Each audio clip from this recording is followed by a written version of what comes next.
Kwa majina naitwa Njoroge Njuhi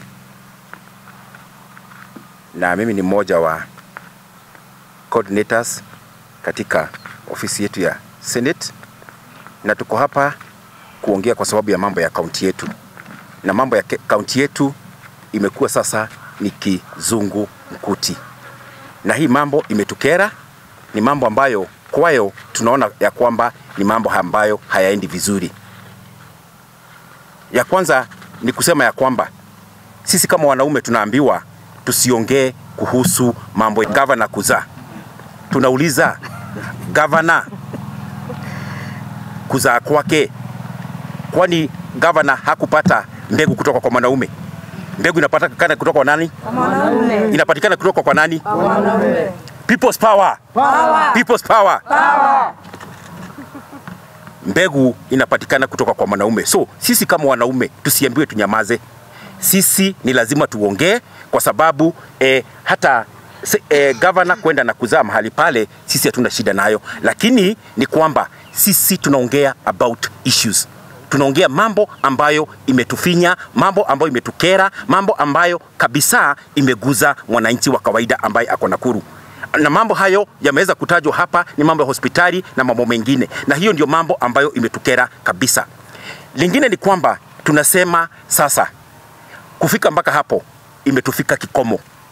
Sasa tutaingia ndani kwa Wanjiko kaunti mzima, tutachukua signatures overboard katika kaunti yetu yote tuweze kung'oa huyu governor.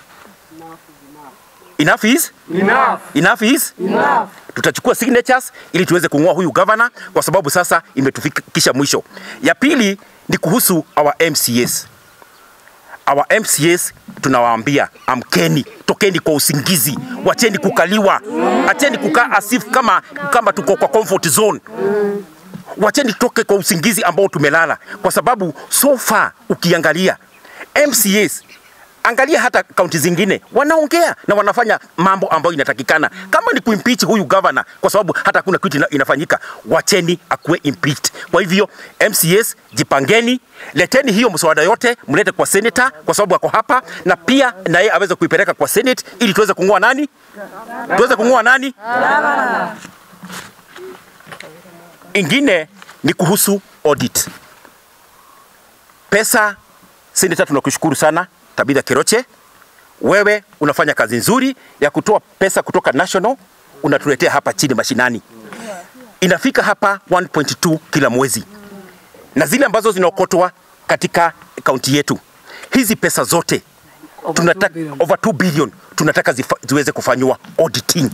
A proper auditing iweze kufanywa ili tujue hizi pesa baada ya kuokotwa zinapelekwa wapi, nani wanachukua. Tumesikia majuzi pesa zinabebwa mpaka na mabags na magunia. Hizi pesa zinabebwa na magunia na mabags, zinapelekwa wapi? Where is our money? Pesa zetu ziko wapi? Na watu wetu mpaka wanalala njaa. Leo hii hospitali hakuna madawa. Leo hii kwa hizo hospitali watu kwa kitanda moja wanalala watu watatu, watu waine. Na ni kweli. Matano. Mpaka watu watano wanalala kwa kitanda moja. So the big question is, kwani pesa zinaenda wapi? Ingine ni kwamba juzi tumesikia ya kwamba 36 million ililipwa wazee 70 ambao ni wazee hewa, hawako 36 million. Tunataka a proper auditing ifanywe, tujue 36 million ilienda kwa mzee mgani. We want the names, majina, ID number, phone number, alizaliwa wapi, nyanya yake ni nani, shosho yake ni nani. We want a proper audit. Walifanya kazi wapi na katika kitengo kigani, ili tujue the 36 million ilienda wapi.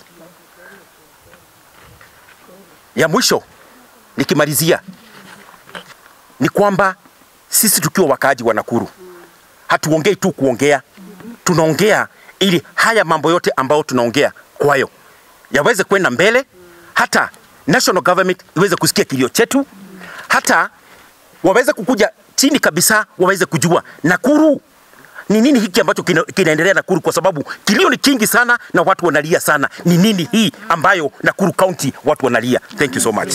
Mimi naitwa Mudhomi wa Njoroge na mimi ni mkaaji wa Naivasha hii, and I want to support every word that has been made here, right from the senator to the rest of us.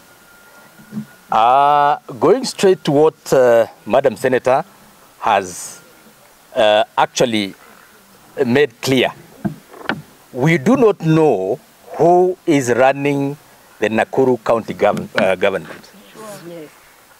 Because in the absence of that document, a published Kenya Gazette notice together with the memorandum, we do not know who is this person running the affairs of the county government. Na ndio umeona tumekuja hapa kwa wingi, tunauliza maswali hayo. Number two, we want to know, now that we do not have a substantive governor or the deputy, given the instruments of power by Her Excellency Susan Kihika, we would want to have a special report, audit report,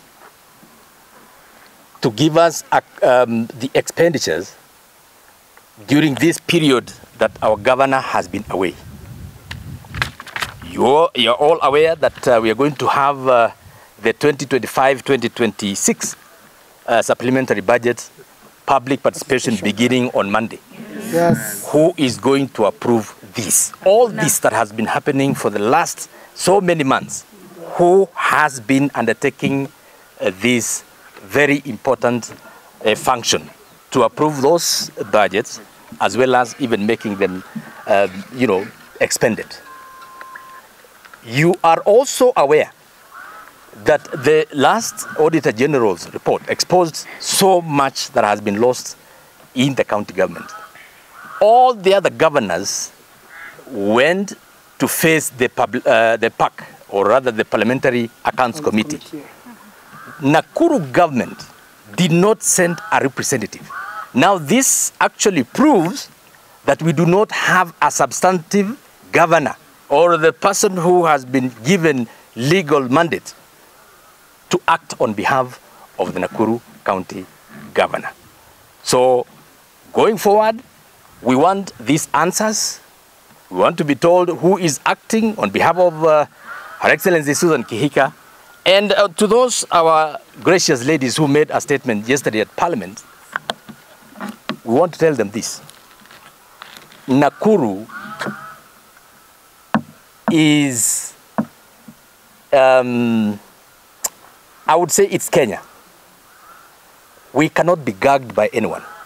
We know what we want as residents of Nakuru. Freedom of speech. And when Nakuru coughs, the rest of Kenya does what? Ni namna hiyo. Kwa hivyo wale dada zetu walitoa statement hiyo kuhusu mambo ya hospitalini na gavana wetu kwenda kule ugaibuni kupata mtoto. That was a referendum on our health system in the country. Actually, it was a referendum. True. Yes, that is a referendum and they should know. And we should not be told or be guided by anyone who is not a resident or a voter of Nakuru County. Yes. Let them know. Thank you. Thank you so much. Nakuru County.